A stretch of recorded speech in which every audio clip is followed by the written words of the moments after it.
Hi, my name is Tamika Brown, and I'm the director of ECMC's The College Place, located in Richmond, Virginia. And I'm always excited to share helpful information. But today I'm particularly excited to speak to the adults who are looking to return to college or looking to pursue post-secondary education in some way, shape, or form. So today I'm going to provide some really helpful information about college, understanding what college could look like for you now that you're older, and that you're adult or an adult who's trying to return back to college. Talk a little bit about financial aid, federal and state aid, and then some pointers that could be useful for adults as they consider whether or not post-secondary education is the right step for them now in their career. So let's jump in. We're going to talk about what is college, how to choose a college, the different things about the college admissions process that you should want to be aware of, especially if you're planning a timeline. We'll talk about financial aid and lastly, resources, as I mentioned earlier. So first, I think it's important to frame what is college. Let's define it. So I know that in our name, the college place, people assume that we all push everyone to go to four-year school, and that's not necessarily true. We want everyone to have the most appropriate post-secondary training experience that's necessary for their career of choice. So for us, college is any form of post-secondary education that can come in form of a credential or diploma certification from a career and technical education program.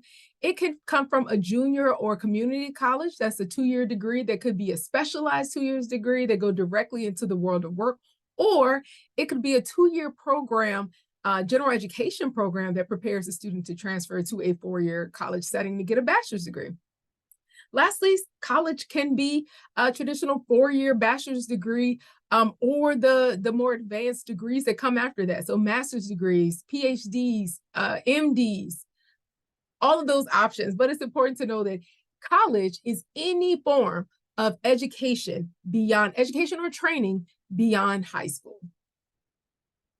So let's unpack what are these programs. So one, career and technical education, short-term workforce credentials. They can vary in length of those training programs from 6 weeks to 2 years. So we may hear about a 24-month program. We usually hear about that around like nursing and a lot of medical related fields. Is designed to train students with specific skills for a career. The idea of career and technical education is that you're getting hands-on, very specific tactile training to be prepared for going into that particular career. They're generally offered at the local community colleges, and for-profits and private nonprofit colleges and universities as well. I know in the state of Virginia, a lot of the CTE programs are offered across the Virginia Community College System, VCCS, across the entire state. These programs could be full-time and part-time, depending on the program, what school is offering, the amount of time it takes to complete the program. But there's a ton of flexibility with CTE if that's the right next steps for you. A two-year college, as I mentioned before, can offer two different types of degrees. One, a specialized associate's degree, or a transfer general ed associate's degree. They can be either full-time or part-time. Just be mindful of the rules around financial aid. If a student is interested in receiving financial aid while they're actively enrolled in school, you have to be aware what the rules are around how many classes, courses you're required to take in order to maintain your eligibility for federal or state financial aid. So just be aware of that. But either one of these programs offer for full and part-time enrollment. Next, for four-year colleges and universities, which is the type of schooling that people kind of default understand, although there are many other post-secondary pathways. A four-year college or university at bare bones awards a four-year bachelor's degree. They can also award graduate and professional degrees. And as I mentioned before, they can be full and part-time enrollment available as well. Just again, be mindful of what the financial aid rules are around part-time enrollment for students. So what are your career goals? So now that we know the types of schools that are available that count as post-secondary education, the next question, what are your career goals? What is it that you want to do?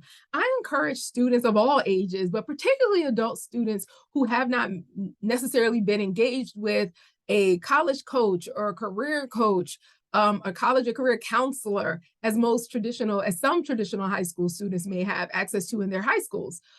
So we encourage you to use a scientific tool like a career interest assessment, a career inventory, to use these tools to really collect information about the things that you value, you care deeply about, your passions.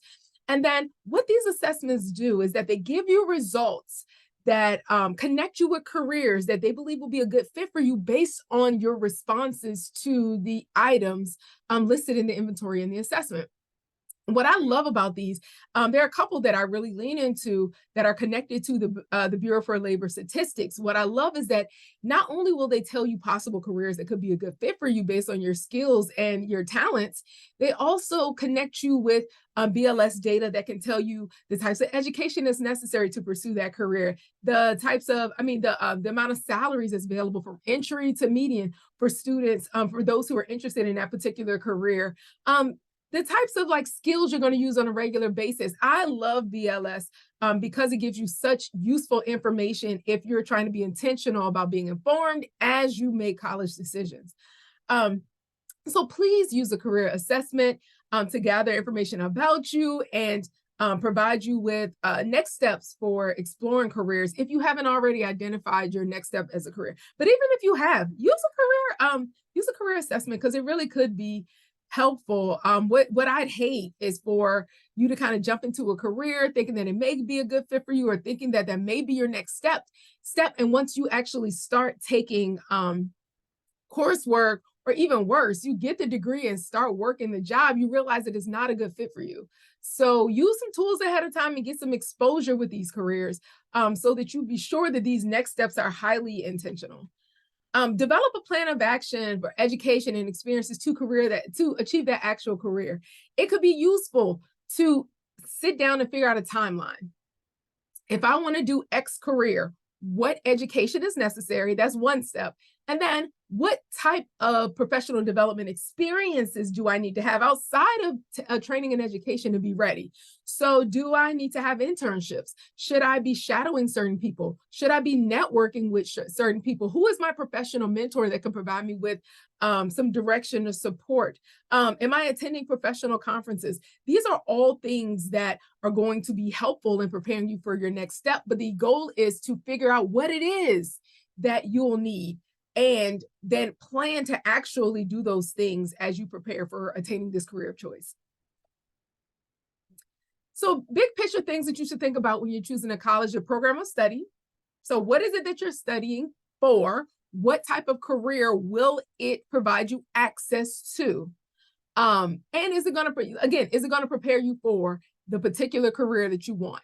You want to be able to see a direct line. As older students, we don't necessarily want to waste time with figuring it out or filling ourselves through the program. We want to be able to have a direct connection to our next step. And spending the time to identify what programs, not just does the program have your major study, but is it going to particularly train you for what you want to do? That's what you want to know. Also, class size really matters. Bigger schools tend to have larger class sizes. And I've noticed that a lot of adult returning students prefer smaller schools because they have smaller class sizes that kind of mirror what a high school class would be, 20, 25 folks, and that they can get access to a TA that they could consult when they need support or they need help beyond just the college professor. Location is going to be paramount, particularly for adult and returning students, because they're not necessarily going to pack up and move several states away to pursue post-secondary education. Many of them consider what's in their communities, consider what's in their states. So location is going to be super important. While there are some who feel comfortable with moving, that's a decision they along with their families have to make. Most folks really have to consider location, and not just location in terms of proximity to their home location, but also what's available. Do they have childcare? Do they have any support programming if I'm struggling with math and writing? Do they provide me with additional support if I had an IEP or a 504 plan in high school? What types of supports are available to help me to be successful as a student at that space? That's a huge question that many students need to ask when they're considering schools, because not all schools are the same. Also, what extracurricular activities exist at the school? I get it. Most adults are just kind of like, I'm coming to take my classes, to get my degree, and to keep it moving. But The school may offer some great extracurricular activities. They're going to be helpful in you networking and being ready for the next step. One, you can network with your classmates who are also pursuing the same field of study, but also you can network with professors who have who've done some level of work that you're interested in, and they may know good people to connect you with long term. So networking has so many different benefits. So join at least one extracurricular activity to connect with students in your space, but also faculty who could be useful in you in the future. Lastly, cost. And cost is listed lastly, but it's definitely not least. We know that is a huge component in determining post-secondary education. In a lot of cases, it determines whether or not folks choose to go to school at all. If you can't afford it, you can't go, and that's real. That is very much so real for so many individuals. So again, you may want to start this process with cost in mind. There are a lot of different options for training programs, and all of them exist at different price points. So it could be useful for you to spend time ahead of time. Once you've identified the career and the type of post-secondary setting, then where are the spaces that they're going to provide you with what you need to be successful? How much does it cost? Are those programs funded by federal financial aid? Can they be funded by state financial aid? Do they have institutional scholarship programs? Are there any external scholarship programs that you may be aware of? But cost is going to be a huge factor. In a lot of cases, you have to consider that alongside the program of study. So as you've determined the type of post-secondary setting you'd like to pursue, the next step is applying, being admitted to the school. So it's a couple of things you should be aware of when you are applying for college admissions. Now, every college may require something different in terms of their applications for their schools. But I will say, while it may be different in terms of what they ask for, many of them kind of still look for some of the same things.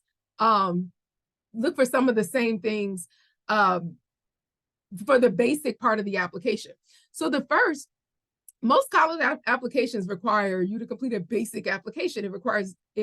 It collects general demographic information about the person, your name, your address, your birthday, basic stuff like that. And then also most colleges require you to submit a transcript, at least one transcript. Now, if you attended several high schools, you will need to have a transcript from each of the high schools you attended. And if you started some collegiate coursework somewhere, whether it was dual enrollment in high school, whether you took a class here or there at a local community college, even if you enrolled full-time in a program for a year or two and didn't finish, you have to provide those transcripts as a part of your application for admissions to the schools that you're seeking to enroll in. So those two are going to be required, non-negotiable. Most schools have online applications, so it's not like you're going to actually have to fill out a paper form, but just know that you're going to have to complete some application in some form. The other things that could be a part of the admissions application really depends on the school. Here is a list of some of the more common things that are part of an admissions package, but the school can ask for any or all of these things if they like. One, essays. Essays really are your opportunity to speak directly to the college using your voice. So many schools require at least one essay, if not more than one. I attended UVA undergrad, and I think we required 3 essays to be admitted as a part of a completed admissions application. So the essay is important. Make sure you have a really strong essay and have folks to look at it, different folks to look at it, to edit.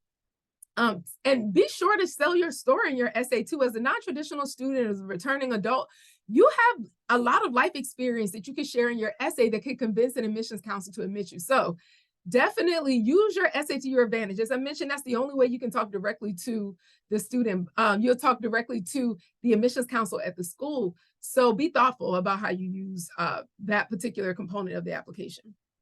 Also, test scores. Please, please, please give thought to taking the SAT and the ACT. I know this is a hard sell for adults, especially in an era where many schools are test optional, meaning they leave it up to the student to decide whether or not they like their SAT scores and ACT scores to be considered as a part of their admissions package. As the same advice I give younger high school students, I'd give to adults. Study and try to take the test one time, to give it a good old, what I like to call a good old college try. One time, spend some time with study material. Khan Academy has partnered with the College Board to provide a lot of that remediation online for free for anyone. But please, please, please take some time to do some prep and considerable time and attention to preparing for the SAT and the ACT. Take it once. If you've taken it once, and take a step back and determine whether it makes sense for you to take it again. If you after you took it, you go, that was stressful. I don't know if I could do it again. I just don't know if me preparing anymore or studying anymore is going to give me a higher score. Then a student can then make the decision to not send the scores. But then there are other students who have taken the test and have said, that wasn't as bad as I thought. And they've looked at their results and they've seen the particular questions that they didn't score well in, and they go, wait, with a little bit of remediation, I think I could do better. I could get a higher score. Well, then those students lean into more remediation and taking the test again so they can get a higher score. It really is up to the student, but things that you should be aware of. Some schools that have a test optional admissions policy may not necessarily have test optional scholarship policies. So you can apply to the school without them considering your your SAT or ACT scores, but if you want to be considered for an actual institutional scholarship at the school, they need SAT scores. So be mindful about that before you decide whether or not you're going to send your scores. Also, some schools who have test optional policy may require students to submit additional components of their application in substitution of the test scores. So some schools ask students to submit a picture, an additional essay, to have an interview with an alumni. Regardless, just find out if your school does have a test optional policy and you want to opt out, what are the other implications of you choosing to opt out of sending your test scores or them considering your test scores. Also, if you're going into the arts, in most cases, students have to submit a portfolio of their work or audition if it is performing arts. So be mindful of that. Recommendations. Most colleges and universities require students to submit at least one letter of recommendation. In most cases, they ask for that from their high school counselor. As an adult who is returning, you may not have access to your high school counselor to be able to write you a letter of recommendation. So in that case, work directly with the admissions counselor at the school to share what your situation is, and they'll present you with some alternatives. Some may give you the opportunity to submit several recommendations from others who may not be a part of your K-12 education. And some may just require you not to submit that one for a counselor at all. It depends on the school. So touch base with the admissions counselor. You have to communicate with the school. They are not mind readers. They don't know what's going on, and they operate in a way based on the status quo. So if the majority of their students who are applying are not non-traditional students and are traditional age college students, then that's where they're going to lean into their attention and their messaging around that. They want to support you, but they want to know how they can support you. And so it's important for you to reach out to the school, share with them what your situation is, and they'll be more than happy to provide you with some workarounds and supports around completing that application. Lastly, as I mentioned earlier, schools may require you to interview. You may have to interview with an admissions counselor virtually, or you may have to interview with an alumni. I've done alumni emails from the schools for the schools that I've attended. And it's a great way to learn more about the school, but also share more about yourself with someone who's very much so connected to the school and is going to give feedback to the admissions council around who you are and the type of person you are. So take advantage, even if it's optional. In the world of Tamika Brown, optional is not optional. Optional still means required. So if the interview is optional, schedule the interview to share more about who you are with the school so they can have as much information as possible about you and know about the great person you are to admit you to the school. Admissions timelines are something that you want to be aware of for sure. And so in this case, I'm going to talk about two things. One, the different admissions, the admissions options for different schools, admissions policies for different schools. And then I'm going to talk about kind of what that timeline can look like over time. When you're applying to college, they generally have 4 admissions options that can be possible for submitting your application. Every school is different. Some schools offer 3 of these options. Some only offer 1. It really depends on the school. I just want to make sure you know what they are so you can make a decision accordingly. So ED or early decision is when a student applies to a school by their early deadline, usually is November or December, And if they are admitted to the school, they are required to attend that school, regardless of whether or not they can afford it or they have enough financial aid. The agreement is that they are receiving an early decision of admissions for the school, that school, and so they're required to attend. Now, I'm often asked, how would other schools know if I applied ED to a school and I chose not to go there? They know and they talk. So if you know that paying for college is a concern of yours, I would discourage you from applying ED. The flip side of that, though, is most students who apply to early decision are considered for some hefty financial aid opportunities in terms of merit-based scholarships. I encourage only students with really strong grades to apply ED. Students who have really high SAT scores, who have really high GPAs, and who know that if they are admitted to that school, they want to go there. They don't want to go anywhere else. So that's what ED is. The deadline for ED is usually November, at the latest December. We anticipate it being the same this year, even though the FAFSA release date is being moved back to December the 1st. But just know ED is what we call binding. If you're admitted, you must go, which is different from EA, early action, which is not binding. Early action is, again, another option to apply early to a school to find out if you've been admitted. It's not as much scholarship money tied to it, although there are some schools that do tie scholarship money to EA, but it's not binding. So essentially you find out early if you've been admitted to the school, but you can still consider other admissions offers from other schools. The other admissions option, which is the more popular one, is RD, regular decision. Regular decision is the school's, as it says, regular application deadline that their applications are due. Most schools' RD applications are due in January. At the latest, I've seen some due in March. But just know that that's what we call the hard deadline. So students have to apply by that deadline if they're interested in being admitted to that particular school, if they have an RD deadline, which is different from the last option, which is rolling admissions. Rolling admissions means that colleges will accept students on a rolling basis. So as applications come in, they're determining who will be a good fit for that entering class, and then they admit students as applications come in until they max out of that particular entering class. So they can accept applications from November to July if that's what they choose. And as soon as the class is full, the class is full. Now, some students take their chances with rolling admission schools and don't complete those applications till much later in the year, maybe after they'd heard back from their first choice schools.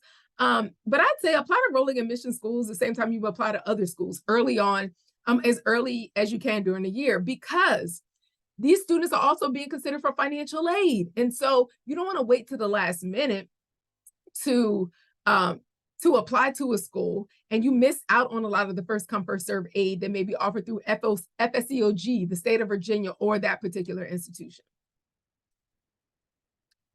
Things to consider for college admissions for you as an adult. One, previous credit. Have you taken collegiate coursework before now? If the answer is yes, great. Some of those credits can transfer. Generally, colleges look for grades that are a C or higher from other accredited colleges and universities, and they will consider them for transfer credits that you can apply towards graduation. Things to be mindful of, though. Not every college accepts every credit. It depends on the plan that they have for graduation for that particular major of study. And then they consider the major, they consider the school that you're coming from, and they consider the amount of credits assigned to that particular course to determine if they will give the student credit for that particular course.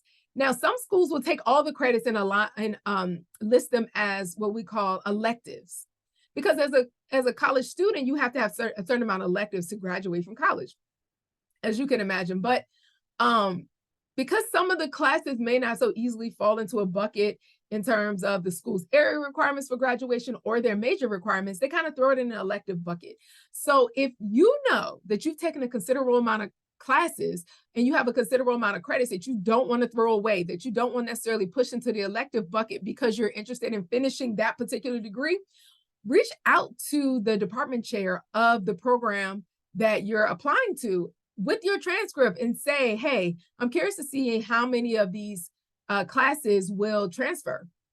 You can reach out to the student affairs office as well as at the college or academic affairs office as well. But you want to make sure these credits are not going to waste. And while one school may not accept them, another school will. So shop them around. Also, many colleges have programs where they give adults who've had experience working credit for their work experience. That program varies from school to school. I think it's called credit for lived experience. But ask around. Again, you want your time to be worth something. You want your credits to be worth something. So you don't want to leave these things on the table because it could mean more money and time on the back end. Also, many colleges and universities have partnerships with employers where they provide training or opportunities for degree attainment in partnership with different employers. So it's a service that employers offer their employees to get training at various colleges and universities that they have partnerships with. And so the goal is that these folks are getting training and they're going to be more skilled in their work at their particular employer, and they can move up in that particular field or whatever. But don't miss out on these opportunities. Yes, it's going to be a headache because anything dealing with paperwork and logistics in college is a headache. But it's worth it if you can get credit for the classes you've taken already. You can get credit for the work experience you have.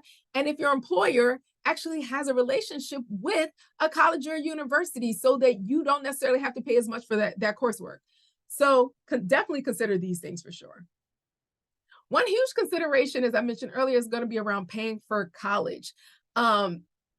College nowadays is not inexpensive, but there are some resources and supports around to help students, even students who are adults. A lot of times people assume that adults don't have access to financial aid because maybe they max out by a certain age, but there isn't an age limit to federal or state financial aid. The limit is essentially based on the amount of courses you've taken and completed, if you've taken any coursework before now, or whether or not you have a felony, that someone who has a drug felony that they were charged with while they were actively enrolled at a college and receiving financial aid. Those are folks who aren't eligible to receive federal aid. But if you don't fit in that category and you've shown academic progress with coursework you've taken before, then you still qualify for federal and state financial aid. So paying for college really is about the affordability of the entire program for the family, for the student, not just 1 year in college, but how many years is going to take you to finish that program? And will you be able to secure enough financial support, whether it be financial aid or you have money saved or you're going to borrow via loans to cover that experience?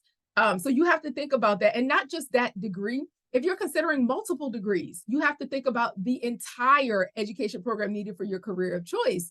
It may not make sense to borrow tons of money as an undergrad if you might need loan money for a graduate study. It's important also to know, what is the cost of attendance?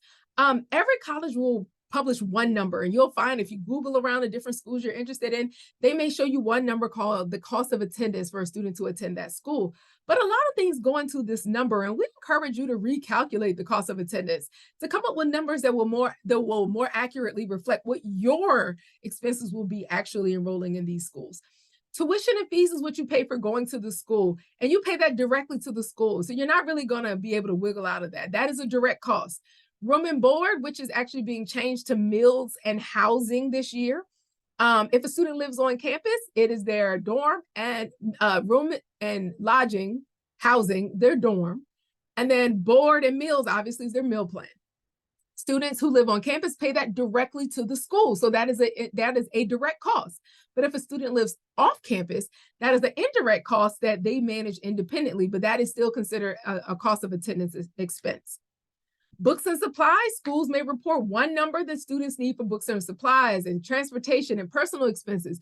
But we all know, based on the student, based on their major, based on how far they live, their school of choice, based on what their personal preferences are and what their personal needs are, either one of these budget line items can change, although the school may show one number that they believe all students will need for that. So I tell students, recalculate, what will your transportation expenses be to go to the school you're looking at? What will books and supplies be? And And I know this one is a little bit harder to guess, but I'm not against reaching out to students to ask like, hey, I'm considering being a history major. On average, how much do you spend on books a semester? Schools can even include the cost of studying abroad and a computer purchase and their cost of attendance. It's just important to work with the financial aid office at that school if you are interested in those things. But we go through this so that folks can know there are money you pay directly to the school that's included in COA, but then there's other monies that you're not going to pay to the school. It's just that the school recognizes that these are going to be costs associated with you enrolling and successfully persisting through that school. So you should be aware of those expenses as you plan for college costs. Financial aid. Oftentimes I encounter families who, when I ask, have they thought about paying for college or how they're going to pay for college, they say financial aid. And then my follow-up is generally, well, do you know how much financial aid is available? And they're like, no. So I think it's important to kind of unpack what is financial aid and what are the forms of financial aid that exist in this country? And then lastly, what are the federal and state financial aid programs that exist to help students? So in this country, financial aid exists in two ways: gift aid and self-help. Gift aid, when we receive a gift, in most cases, you pay nothing for it. So gift aid is free. That comes in the form of grants as well as scholarships. Then you have self-help, which is a way in which a student supports themselves through their educational experience. And that could come through borrowed aid, which is loans, money that students will borrow with the expectation that they will repay with interest, and earned aid, which is essentially a federally funded work study program where students can have the opportunity to get a job on or near their college campus and make money. Financial aid can be awarded through many different sources. The federal government does award financial aid. The state of Virginia awards aid. Individual colleges and universities offer institutional aid as well. And then various private entities for sure offer scholarship opportunities. So now let's go through what are the financial aid programs and what's awarded. So the federal government awards 4 grants every year to offset the cost of a college education. The first is a Pell Grant, which is based on a family's ability to pay for college, but a student can get up to $73. It went up $7,300 each year based on their family's need to contribute to college costs. FSEOG is the Federal Supplemental Education Opportunities Grant, which, unlike the Pell Grant, if a student qualifies for FSEOG based on family income, if they complete the FAFSA too late, they won't have access to it. So the moral of the story with this one is complete your FAFSA as soon as you can. This year becomes available on December 1st, so get it done as soon as it becomes available. Next, a Teach Grant is where the federal government gives colleges and universities the opportunity to award $4,000 grants annually to students who commit to teaching 2 years after they graduate from college, 2 years within the 8 years after they graduate from college, in a high-need service area, meaning a service community, or a high-need content area. They can get $4,000 a year to contribute to offset some of those college costs, so up to $16,000. But it's important to know that the service requirement is binding. Students, or even adults, if you receive a Teach Grant, that's awesome. Make sure that you fulfill the 2-year service requirement. At any point after the moment of disbursement of the Teach Grant, if you decide you don't want to fulfill the service requirement, whether it be 2 years after you got the grant and you're still in college, or 8 years after you graduate, that grant becomes a loan with interest from the moment of disbursement. So just be mindful if you get a Teach Grant that you have to meet that service requirement. Lastly, the Iraq and Afghanistan Service Grant supports students who are dependents or survivors of U.S. servicemen who died in the wars in Iraq and Afghanistan, or who are survivors of servicemen who died in the attack of 9/11. Those students get the equivalent of the Pell Grant for that year. Now, talking about all the free money that the federal government offers, let's talk about the free money that's made available through the state of Virginia. So here you have 6 grants for Virginians. U.S. citizens and non-U.S. citizens who've been in Virginia for 2 years have access to these grants. The first 5 are for those who are interested in pursuing education at Virginia's public colleges and universities. Virginia Commonwealth Award and Virginia Guaranteed Assistance Program, VGAP, both are need-based, so it's based on the family's ability to pay for college. Virginia Commonwealth Award can award up to about $4,000, and then VGAP can award anywhere between $3,000 and $14,000 to offset students' college costs.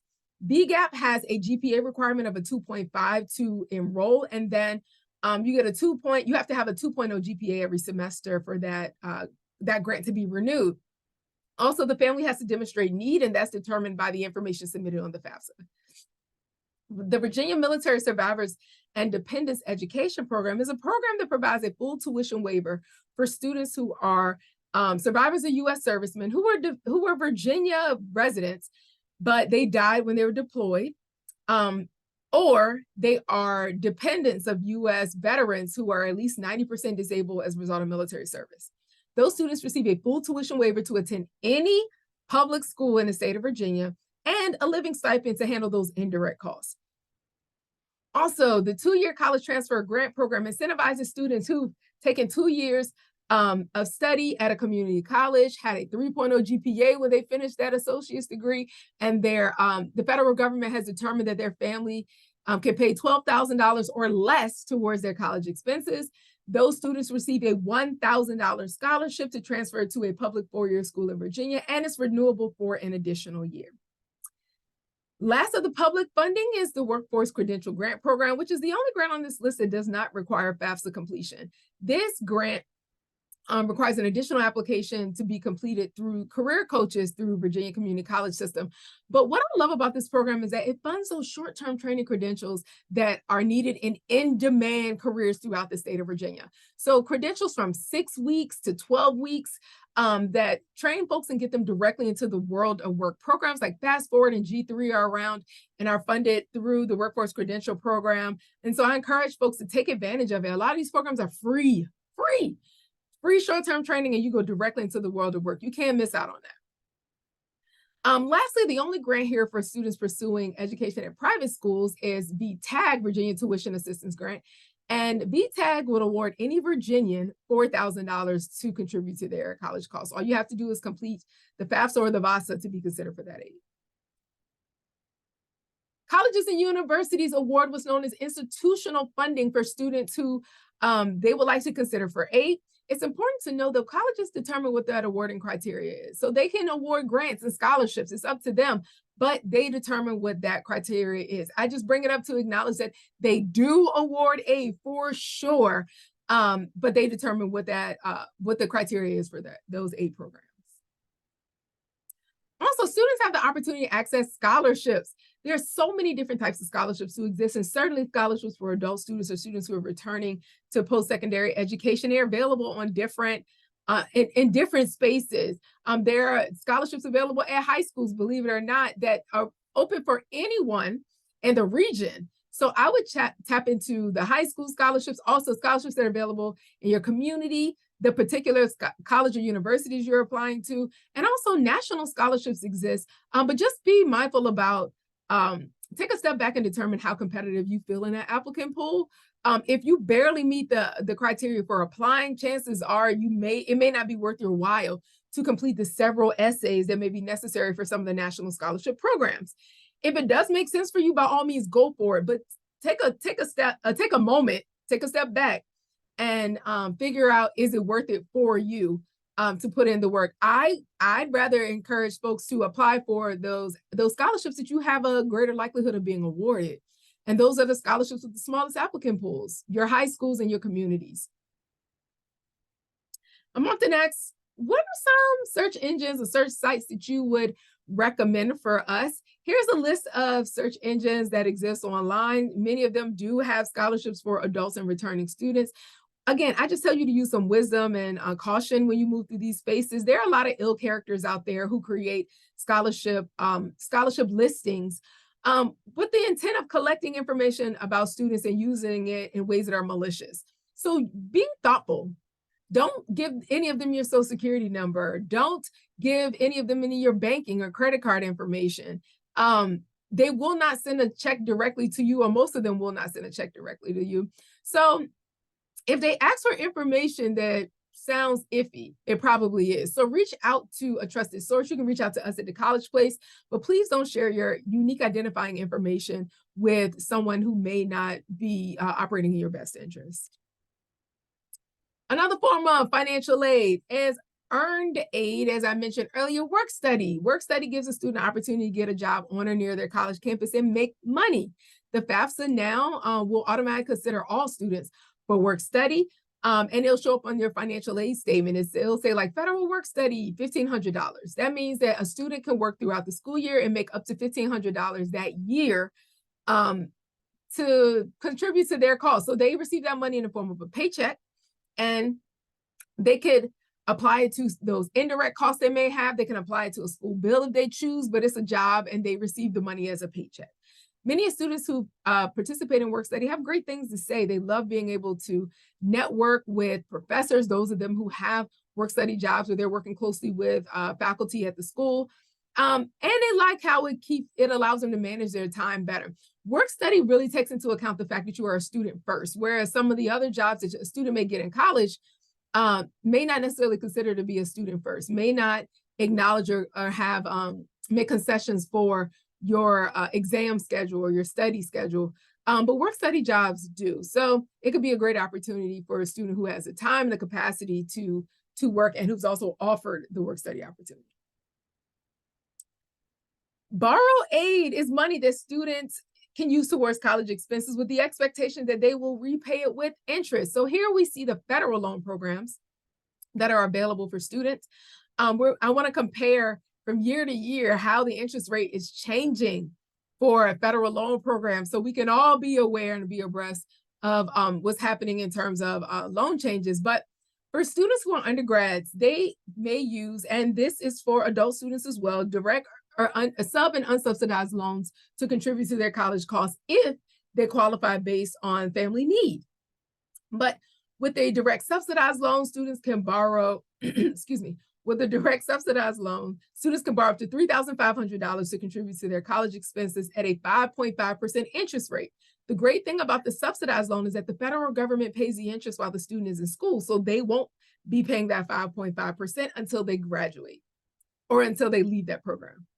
Next, the direct unsubsidized program will give $2,000 to students who are traditional undergraduate students who are dependents, but as an independent student who is non-traditional returning adult, you will actually you'll be offered $6,000 and an unsubsidized loan to contribute to college costs as a 5.5% interest rate.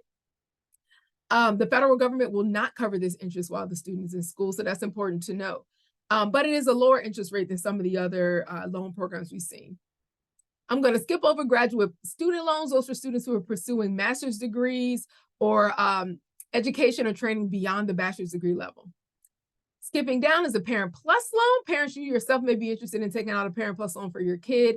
I'm often asked, is there a plus loan for undergraduate students who are independent? And the answer is no. Parent Plus loan is around 8%. There have been talks about them creating a plus loan program for independent students. And I'll definitely keep folks abreast as I learn more about it or when it actually comes to fruition. But as it stands, these are the federal loan programs. Other ways to pay for college is savings. Maybe you've been saving from work, or maybe you have some type of, I know folks get settlements or different types of payments along the way, inheritances. Regardless, you may have savings that you can contribute to college costs. So that's one thing to consider. AmeriCorps, there are many students who commit to a service program, a program like City Year, where they volunteer at elementary school, or they support at elementary school in terms of tutoring and mentoring young folks. There are many AmeriCorps opportunities, Peace Corps, but those programs have education awards that come with them. So I've worked closely with at least 2 students who walked away from AmeriCorps after a couple of years of service with almost $20,000 in an education award. So it could be a great opportunity for those who are trying to figure out how to pay for college, but may not have the money right now. Also, students can commit to military service as adults. You probably are aware of this. You can do the ROTC, the Reserves and National Guard, or if you are a veteran yourself, you may have GI benefits that you did not use during your own active duty time or doing for your own education. So look to see if that option is still available to you. I know a lot of folks can transfer the balance of their GI benefits to a dependent, but you can also use it for your own education if you have GI benefits remaining. So let's jump into the applications that students will have to complete to have access to federal aid. As an adult who is a U.S. citizen, you will complete the FAFSA, the free application for federal student aid. This application gives students access to federal, or have them considered for federal, state, and institutional financial aid, students who are U.S. citizens and eligible non-citizens. In a moment, I'll show you the list of eligible non-citizens, because if you are not a U.S. citizen, you may still qualify for federal financial aid. This application opens generally on October the 1st every year, but this year is going to open on December the 1st due to changes with the FAFSA. You can find the application at studentaid.gov, but please be sure to complete the FAFSA online. You have to create an FSA ID using your birthday and your social security number. You may already have one. Maybe you created one for yourself if you were completing the FAFSA for one of your children, or for your own education. In the past 10 or 12 years, you may have created an FSA ID. Well, you can only create one. You only have one birthday and one social security number. So make sure you have your FSA ID. Also, if you are married, your spouse must create an FSA ID as well to provide their financial information for the FAFSA. They're considered to be contributors, and so they must provide their information or provide consent for their information to be considered on the FAFSA as well. As I mentioned a moment ago, not just U.S. citizens are eligible for federal financial aid. There are other categories of folks who are what we call eligible non-citizens. And they qualify for federal financial aid. And so those are folks who have a green card, those who have an arrival and departure record, those who have battered immigrant status, and lastly, those who have a T visa or they have a parent who has a T1 visa. They qualify for federal financial aid. But for those who don't qualify for federal financial aid, who are not U.S. citizens, Virginia has programming in place, resources that are helpful to helping those students afford a college education here in the state of Virginia. The first is Virginia Tuition Equity. Tuition equity essentially guarantees in-state tuition for non-U.S. citizens at public colleges and universities in Virginia. Those who meet a certain criteria, and I'll tell you about the criteria in a second. But yeah, they get in-state tuition at any public school in the state. Then also the VASA application, which was rolled out last January, the Virginia Alternative State Aid application, gives students who are not U.S. citizens access to Virginia state financial aid. And they can complete that application at vasaapp.org or vasaapp.org. But to qualify for in-state tuition and for state financial aid, students who are not U.S. citizens have to have graduated from a Virginia high school on or after July 1st, 2008, attended a Virginia high school for at least 2 years, and 2 years of Virginia income tax return for the student and a parent if they are a dependent. So you've gone through this process, you've identified a school, you have figured out how you're going to pay for it, you've been admitted. What's next? Things you should be aware of. Tuition deposit. Most schools require students to pay a deposit of tuition to essentially confirm or verify that they are enrolling at that school. So be aware of the tuition deposit for the school. Be aware if there's a deposit deadline for that particular school. Most schools, it is May 1st, the tuition deadline, because that's National Decision Day. But there is some flexibility around that afterwards. Just communicate with the admissions folks if you run into some challenges or some trouble. Also, if you cannot afford the tuition deposit, some students have been successful in the past by reaching out to the school's admissions department and saying, I want to come into the school, but I can't afford this. A tuition deposit really is just a prepayment on your tuition. It's money that is decreased from the total amount of their cost of attendance for the year. And so if you pay that $100 or $200 up front, that's just $200 coming off of your tuition bill. But you can tell them that you're not able to pay it. Some schools will be willing to offset it, and then it'll stay as a part of your bill. Some schools will say no. So it really depends on the school, but it's worth an ask.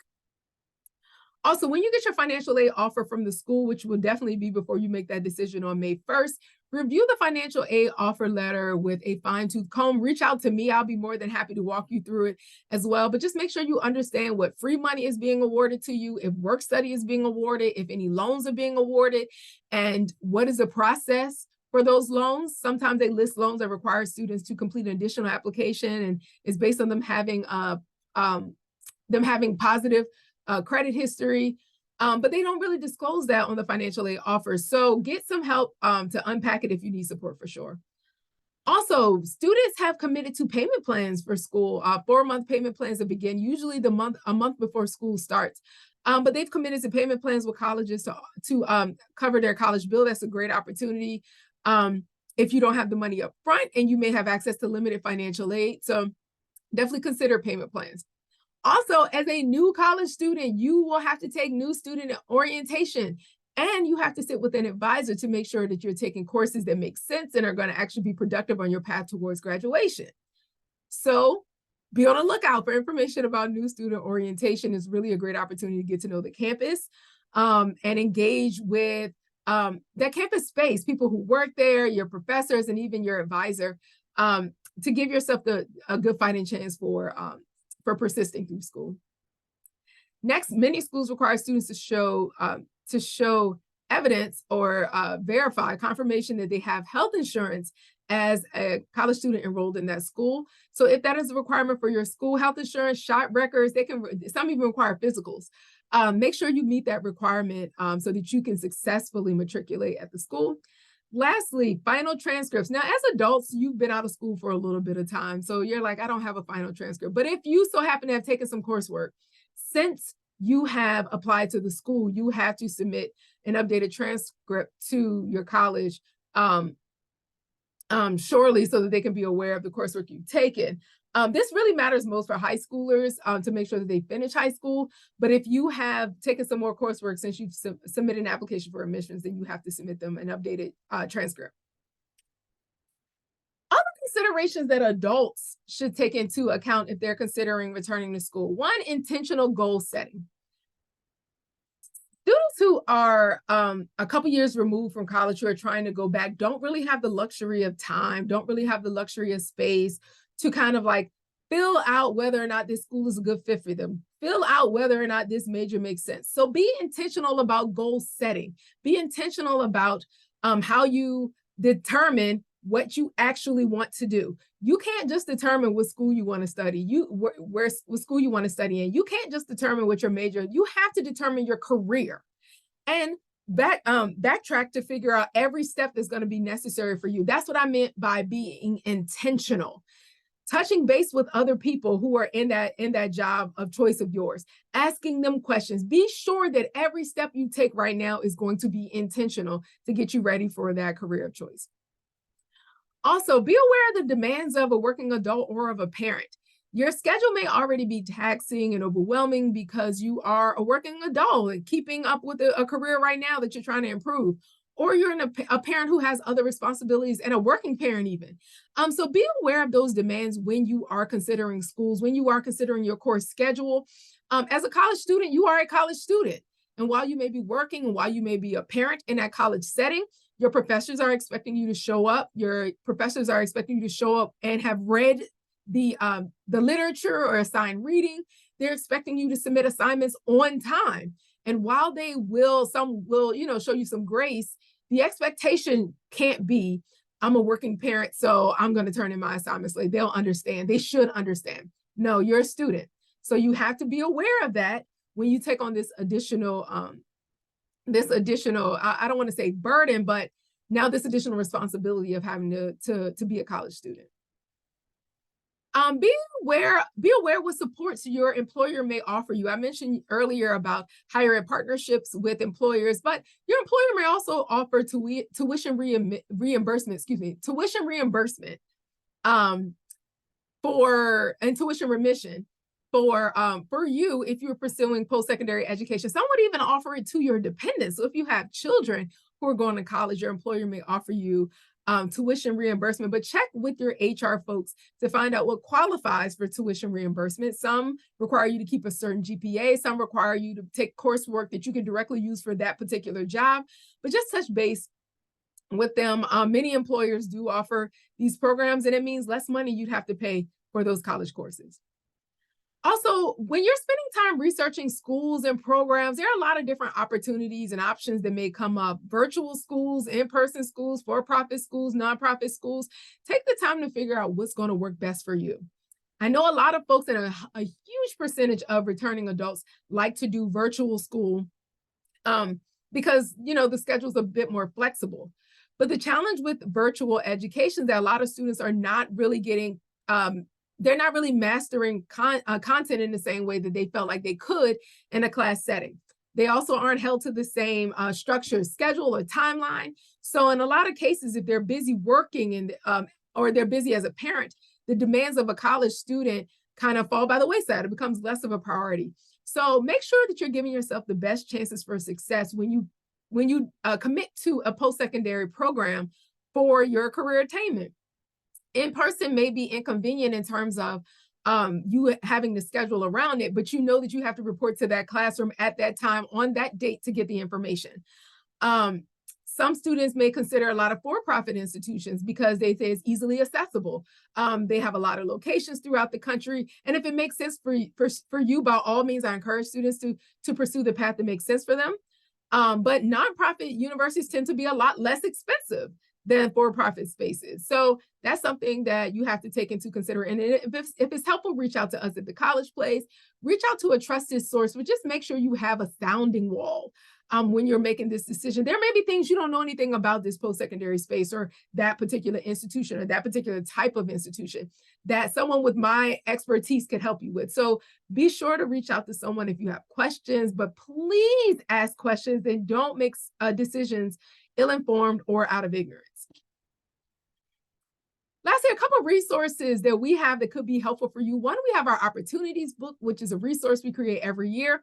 This is a kind of a magazine. It's like 50 pages and it's free to anyone. We have one specifically for the state of Virginia. And it provides students of all ages with information to help them figure out how to choose a college, understanding the various admissions requirements, and then the different types of financial aid and how to access them. So you can check out our opportunities books for that. Also, we have a resource guide just for adults.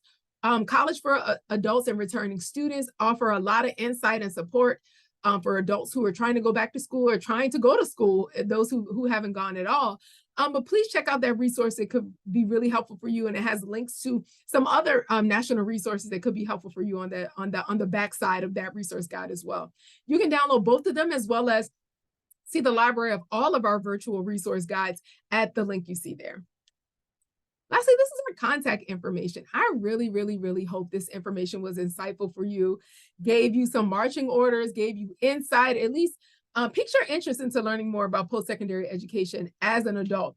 Post-secondary education can be a game changer, but as adults, I can understand how it's so challenging to be able to integrate a new training program or education program in addition to the work you're already doing and the family you're supporting. But with strategy, with planning, with a support system, with goal setting, I believe that any adult can get through this process and achieve the career of their dreams, but it requires planning. So feel free to reach out to us at the College Place if we can help you plan for attaining that career. We can help you plan for post-secondary success. We're here to help anyone, not just traditional age students who are transitioning into college. Use our QR code to join our email listserv. We host virtual workshops like this all the time. We also share information about upcoming scholarship deadlines or different programs that you want to learn about. So use that QR code or the link there to join our listserv. But also you can use my email address and my phone number as well if we could be of any support to you. The goal, though, is for you to be aware that there are resources here to help you and you are not walking through this process alone. We're here to help in any way we can. So thank you so much for your time. I hope this information was insightful. I'm available to follow up if you have any questions, but if nothing else, have a great rest of your day.